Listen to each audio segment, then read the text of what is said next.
Friends, आप सभी लोगों का स्वागत है आपके अपने channel IAS study with Aryan पर। और मैं हूं आपका दोस्त आर्यन। देखिए दोस्तों, हमारा भारतीय संविधान एवं राज्य व्यवस्था एम लक्ष्मीकांत जी की बुक से आपकी Indian polity UPSC IAS pre के लिए कंप्लीट करवा रहे हैं, जिसका आज हमारा अध्याय 10वां है। जिसमें अध्याय 10वें में संविधान के संशोधन से संबंधित प्रश्न पूछे जाते हैं। इसमें देखिए, संशोधन की प्रक्रिया, प्रकार और उसकी आलोचना से संबंधित चीज़ें आती हैं। सारा प्रश्न पत्र आपका जो मैंने तैयार किया है वीडियो, वो वैकल्पिक प्रश्नों का है, क्योंकि दोस्तों यूपीएससी आईएएस प्री का प्रश्न पत्र वैकल्पिक प्रकार का आता है, यानी कि ऑब्जेक्टिव प्रकार का आता है।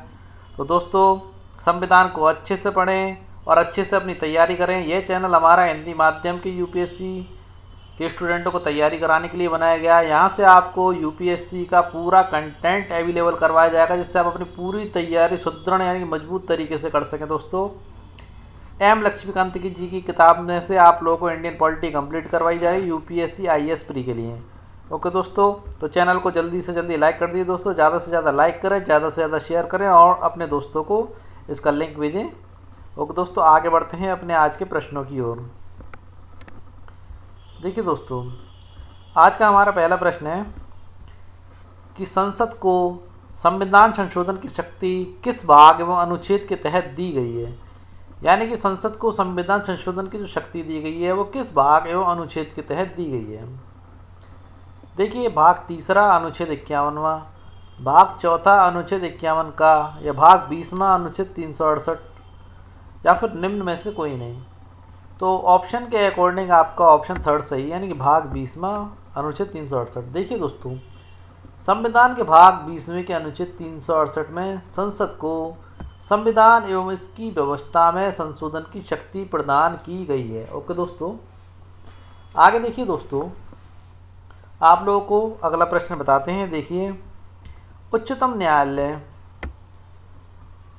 न्यायालय ने किस मामले में कहा कि संविधान उन व्यवस्थाओं को संशोधित नहीं कर सकता जो संविधान के मूल ढांचे से संबंधित हो। देखिए, एक बड़ा ही अच्छा और बेहतरीन प्रश्न है।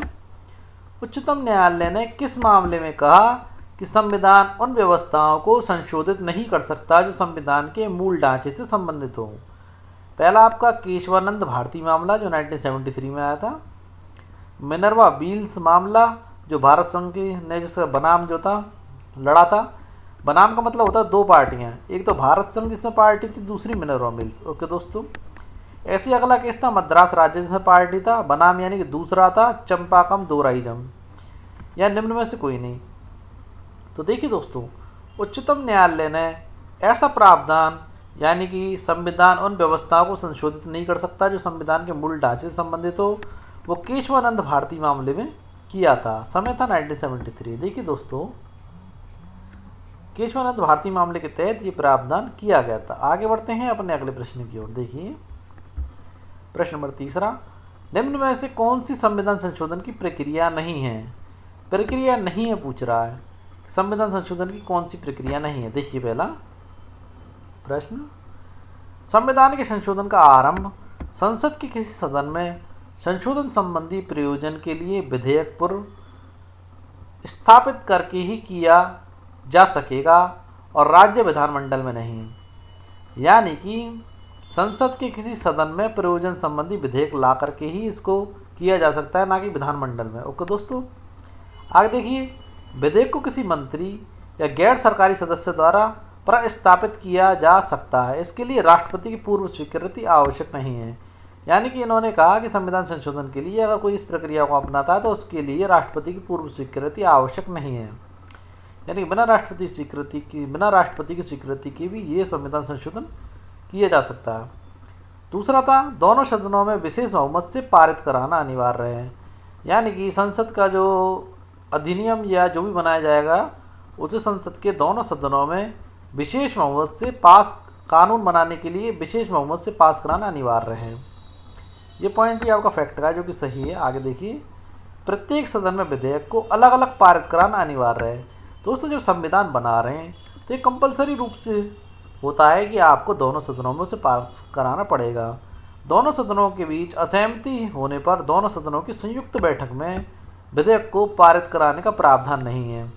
देखिए, अगर दोनों ही सदनों में उस पर असहमति बन जाती है तो दोनों सदनों की संयुक्त बैठक में विधेयक को पारित कराने का प्रावधान नहीं है।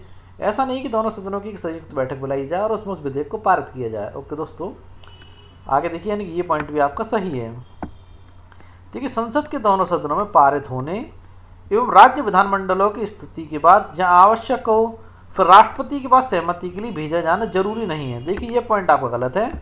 देखिए, संसद के दोनों सदनों में पारित होना आवश्यक है और राज्य विधानमंडलों की स्थिति के बाद जहाँ आवश्यक हो वहाँ भेजा जाएगा, फिर राष्ट्रपति के पास सहमति के लिए भेजा जाना जरूरी है दोस्तों। ओके दोस्तों, किसके पास भेजा जाना जरूरी? राष्ट्रपति के पास भेजा जाना जरूरी है।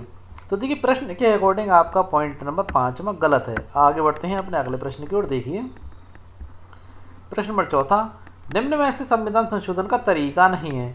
या संविधान संशोधन के कुछ तरीके दिए गए, तो पूछ रहा संविधान संशोधन का तरीका कौन सा नहीं है। देखिए, संसद के साधारण बहुमत द्वारा संशोधन किया जा सकता है, या संशोधन के विशेष बहुमत द्वारा संशोधन किया जा सकता है, या संसद के विशेष बहुमत द्वारा एवं आधे राज्यों के विधानमंडलों की स्थिति के उपरांत संशोधन किया जा सकता है, या राष्ट्रपति द्वारा सीधे संशोधन किया जा सकता है। देखिए दोस्तों, राष्ट्रपति द्वारा सीधे संशोधन तो किया ही नहीं जा सकता, राष्ट्रपति तो लास्ट में उस पर हस्ताक्षर करते हैं, यानी कि आपका ये पॉइंट गलत है। और देखिए, संविधान संशोधन 3 तरीके से ही किया जा सकता है। देखिए, संसद के साधारण बहुमत द्वारा, या संसद के विशेष बहुमत द्वारा, या फिर संसद के विशेष बहुमत और आधे राज्यों के विधानमंडलों की स्थिति के उपरांत किया जा सकता है। ओके दोस्तों, ये 3 तरीके ही होते हैं आपके संसद में संविधान के संशोधन के, वो भी अनुच्छेद 368 के तहत। ओके दोस्तों, आगे बढ़ते हैं। यहाँ देखिए, प्रश्न बड़ा महत्वपूर्ण प्रश्न है। मैंने 3 तरीके बताया आपको संविधान संशोधन के, तो कौन से तरीके हैं वो 368 के तहत आते हैं। देखिए, प्रश्न क्या कहता है आपका, निम्न में से किस प्रकार का संशोधन अनुच्छेद 368 के अंतर्गत नहीं आता। यानी कौन सा संशोधन है जो 368 के तहत नहीं आता। देखिए, संसद के विशेष बहुमत द्वारा, ओके दोस्तों, या फिर आधे राज्यों द्वारा साधारण बहुमत के माध्यम से स्थिति, या फिर साधारण विधायी प्रक्रिया द्वारा, या फिर निम्न में से कोई नहीं। तो दोस्तों, जो आपका पहला और दूसरा है, यह अनुच्छेद 368 के तहत संविधान संशोधन की प्रक्रिया के अंतर्गत आता है, परंतु साधारण विधायी प्रक्रिया द्वारा जो संशोधन किया जाता है यह आपका अनुच्छेद 368 के तहत नहीं आता है। ओके दोस्तों, अच्छे से लिख लेना इसको। आगे बढ़ते प्रश्न नंबर 6, संसद के विशेष बहुमत द्वारा किस प्रकार का संविधान संशोधन नहीं किया जा सकता। यानी कि संशोधन का जो विशेष बहुमत है बहुत सारे संविधान संशोधन कर सकता है, मगर कौन सा नहीं कर सकता है इन विकल्पों में से। देखिए, पहला, नए राज्यों का प्रवेश या गठन, या मूल अधिकारों में संशोधन करने का अधिकार, या राज्य की नीति के निर्देशक तत्वों का, या फिर वो सारे उपबंध जो प्रथम एवं तृतीय श्रेणियों से संबंध नहीं है। कौन कौन से वो सारे उपबंध जो प्रथम एवं द्वितीय श्रेणियों से संबंध नहीं है। तो देखिए दोस्तों, आपका नए राज्यों के प्रवेश या उनका गठन है, इस प्रकार का संशोधन आपका संसद के विशेष बहुमत द्वारा नहीं किया जा सकता है दोस्तों। ओके दोस्तों, क्योंकि नए राज्य का प्रवेश या गठन में संशोधन जो है संसद के साधारण बहुमत द्वारा किया जाता है। ओके दोस्तों, किसके द्वारा किया जाता है? संसद के साधारण बहुमत द्वारा, संसद के साधारण बहुमत द्वारा किया जाता है। ओके, संसद के साधारण बहुमत द्वारा किया जाता है, ना कि विशेष बहुमत द्वारा। आगे बढ़ते हैं अगले प्रश्न की ओर। प्रश्न नंबर 7, संसद के विशेष बहुमत द्वारा संविधान संशोधन से क्या तात्पर्य है। देखिए, संविधान के ज्यादातर उपबंधों का जो संशोधन है संसद के विशेष बहुमत द्वारा किया जाता है। यानी कि ये बात तो आपकी सही है दोस्तों, विशेष बहुमत का मतलब है कि संसद के विशेष बहुमत द्वारा उसका संशोधन किया जाना, उन उपबंधों में संशोधन किया जाना। देखिए, विशेष बहुमत से तात्पर्य सदन के कुल सदस्यों का बहुमत, यानी कि विशेष बहुमत से तात्पर्य है कि जितने भी संसद के सदस्य हैं उनके कुल सदस्यों का बहुमत अर्थात 38% से अधिक बहुमत होना चाहिए। या देखिए, या प्रत्येक सदन के उपस्थित और मतदान के सदस्यों के 2/3 का बहुमत होना आवश्यक है दोस्तों। ओके दोस्तों, और देखिए, कुल सदस्यता अभिव्यक्ति का अर्थ सदन के सदस्यों की कुल संख्या से, फिर चाहे इसमें रिक्तियां हो या फिर अनुपस्थितियां हो, चाहे वो पद खाली हो उस जगह पर या फिर अनुपस्थित रहने वाले सदस्य हों। ओके दोस्तों, तो देखिए, इस प्रकार यहाँ पर उपरोक्त कथनों में से कौन सा कथन सत्य है, तो आपके उपरोक्त सभी कथन सत्य हैं। आगे बढ़ते हैं। देखिए दोस्तों, संसद के साधारण बहुमत द्वारा निम्न में से किस प्रकार का संविधान संशोधन नहीं किया जा सकता। यानी कि संसद के साधारण बहुमत द्वारा निम्न में से किस प्रकार का संविधान संशोधन नहीं किया जा सकता। देखिए प्रश्न नंबर 8वां, छठी अनुसूची में जनजातीय क्षेत्रों का प्रशासन से संबंधित। तो दोस्तों साधारण बहुमत द्वारा ये संविधान संशोधन किया जा सकता है।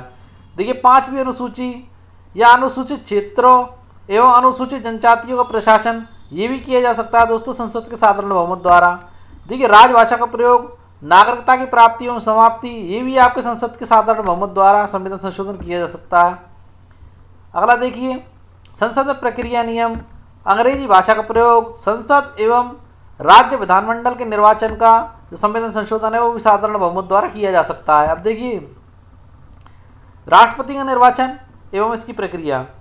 देखिए पॉइंट नंबर 5वां आपका संसद के साधारण बहुमत द्वारा संविधान संशोधन नहीं किया जा सकता इस संदर्भ में, क्योंकि देखिए राष्ट्रपति का निर्वाचन एवं इसकी प्रक्रिया ये संसद के विशेष बहुमत और राज्य की स्वीकृति द्वारा ही संभव है। किसके द्वारा दोस्तों? संसद के विशेष बहुमत और राज्यों की स्वीकृति द्वारा ही ऐसा प्रावधान, ऐसा संशोधन संभव है। आगे बढ़ते हैं, अगला प्रश्न देखते हैं। देखिए संसद के विशेष बहुमत एवं राज्यों की स्वीकृति द्वारा निम्न में से कौन सा संविधान संशोधन नहीं किया जा सकता। नहीं पूछ रहा है, यानी संसद के विशेष बहुमत और राज्य की स्वीकृति द्वारा कौन सा नहीं किया जा सकता। पहला, केंद्र एवं राज्य कार्यकारिणी की शक्तियों का विस्तार, ये कार्य किया जा सकता है या नहीं किया जा सकता। तो दोस्तों संसद के विशेष बहुमत और राज्य की स्वीकृति द्वारा केंद्र और राज्य की कार्यकारिणियों की शक्तियों का विस्तार किया जा सकता है। आगे देखते हैं, उच्चतम न्यायालय एवं उच्च न्यायालय के संदर्भ में भी संसद की विशेष बहुमत और राज्य की स्वीकृति द्वारा संशोधन किया जा सकता है। ओके दोस्तों, आगे देखते हैं दूसरी अनुसूची जिसमें राष्ट्रपति, राज्यपाल, लोकसभा अध्यक्ष, न्यायाधीश आदि के लिए प्रलब्धियां, भले ही विशेष अधिकार हों आदि के विषय में संशोधन आपके संसद के विशेष बहुमत या राज्य की स्वीकृति द्वारा किया जा सकता है क्या। तो दोस्तों यहाँ पर आपका उत्तर ये ही गलत है, यानी तीसरा जो है वो आपके संसद के विशेष बहुमत और राज्य की स्वीकृति द्वारा नहीं किया जा सकता दोस्तों, क्योंकि यह कार्य तो आपके संसद के साधारण बहुमत से ही संभव है। किससे ही संभव है?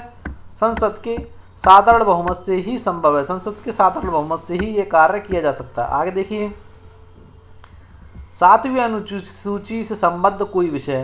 तो देखिए दोस्तों 7वीं अनुसूची से संबंधित कोई विषय होगा तो उसे विशेष बहुमत और राज्य की स्वीकृति द्वारा संविधान संशोधन किया जा सकता है। ओके दोस्तों, 5वां बिंदु, संसद में राज्यों का प्रतिनिधित्व, केंद्र और राज्य के बीच विधायी शक्तियों का विभाजन, ये भी संसद के विशेष बहुमत और राज्य की स्वीकृति द्वारा किया जा सकता है। अगला प्रश्न देखते हैं अपना आज का। देखिए दोस्तों प्रश्न नंबर 10वां, संविधान का संशोधन करने की संसद की शक्ति और इसके लिए प्रक्रिया किस अनुच्छेद के तहत आती है या आता है। अनुच्छेद 368 के तहत, अनुच्छेद 365 के तहत, अनुच्छेद 362 के तहत, निम्न में से कोई नहीं। तो दोस्तों संविधान का संशोधन करने की संसद की शक्ति और इसके लिए प्रक्रिया आपके अनुच्छेद 368 स्वयं, यानी कि उसके खुद के अंतर्गत ही आती है। अनुच्छेद 368 के अंतर्गत ये प्रावधान है, जबकि संविधान संशोधन करने की सारी कार्रवाइयां अनुच्छेद 368 के अंतर्गत ही दी गई हैं। बहुत सारी इसी के अंतर्गत ही दी गई हैं। आगे देखते हैं, राष्ट्रपति के लिए संविधान संशोधन विधेयक पर सहमति के लिए बाध्य कौन सा संविधान संशोधन कर सकता है। यानी कि राष्ट्रपति को कौन बाध्य कर सकता है संविधान संशोधन के लिए, वो कौन सा आपका संविधान संशोधन अधिनियम है। तो प्रश्न नंबर 11 का उत्तर आप लोग देखिए, 42वां संविधान संशोधन अधिनियम या 24वां संविधान संशोधन अधिनियम, 44वां संविधान संशोधन अधिनियम, निम्न में से कोई नहीं। तो आप लोगों को बता देता हूं दोस्तों, 24वां संविधान संशोधन अधिनियम जो आपका 1971 में हुआ था, यह आपको राष्ट्रपति सहमति के लिए, उनको सहमति देने के लिए बाध्य कर सकता है। ओके दोस्तों, इस प्रकार हमारे आज के इस छोटे से टॉपिक या छोटे से चैप्टर संविधान का संशोधन के जितने महत्वपूर्ण प्रश्न बनते थे हमने आप लोगों को बता दिए दोस्तों, और सारे अच्छे दर्जे के प्रश्न लिए जो IAS प्री के पेपर में आने की जिनकी पूरी संभावना रहती है दोस्तों। तो हमारी आज की वीडियो आप लोगों को कैसे लगी कमेंट बॉक्स में जरूर बताएं दोस्तों, और दोस्तों चैनल को सब्सक्राइब करना बिल्कुल ना भूलें दोस्तों। ऐसे ही अपनी एक अच्छी वीडियो के साथ आप लोगों को कल फिर मिलते हैं दोस्तों। वीडियो को ज़्यादा से ज़्यादा शेयर करें दोस्तों। जय हिंद दोस्तों।